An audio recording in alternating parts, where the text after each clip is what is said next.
Hello నమస్తే గోమతి పాడ్కాస్ట్కి స్వాగతం.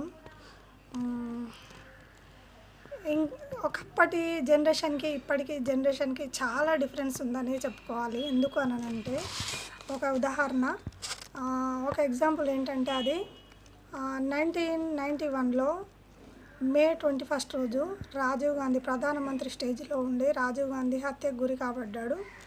కానీ ఆ విషయాన్ని ప్రజలకు చెప్పనీకి టైం టు టైం వార్తలలోనే టైం టు టైం న్యూస్లోనే వచ్చేది తప్ప అది స్పెషల్ న్యూస్గా మాత్రం ఎప్పుడూ రిలీజ్ చేయలేదు. ఒక ప్రధానమంత్రి చనిపోయినా కూడా ఆ విషయాన్ని ప్రకటించడం టైం టు టైం న్యూస్లోనే తప్ప దాన్ని స్పెషల్గా న్యూస్గా ప్రకటించడం అనేది జరగలేదు అని అంటే ఇప్పటితో పోలిస్తే ఎంత దారుణం అని చెప్పుకోవాలి. అలాంటి సిచ్యువేషను ఇప్పట్లో అయితే అసలు ఎలాంటి చిన్న ఇన్సిడెంట్స్ వేరే ఒక సాధారణ మానవులది కూడా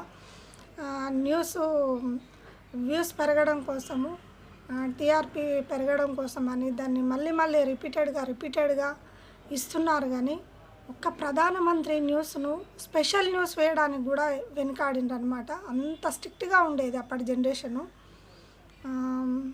డబ్బులు మనం ఉన్న దగ్గర నుండే అకౌంట్లో పడడము, డబ్బులు మెయింటెనెన్స్ ఇప్పుడు చాలామంది కష్టమవుతుంది. అకౌంట్లోనే వేసుకొని సేఫ్ సైడ్లో ఉంచుకుంటున్నారు. జస్ట్ స్కానర్ పెడితే డబ్బులు ఎక్కడంటే అక్కడ కొట్టుకోవచ్చు. అలా అలవాటు చేసుకున్నారు జనాలు. Thank you for watching.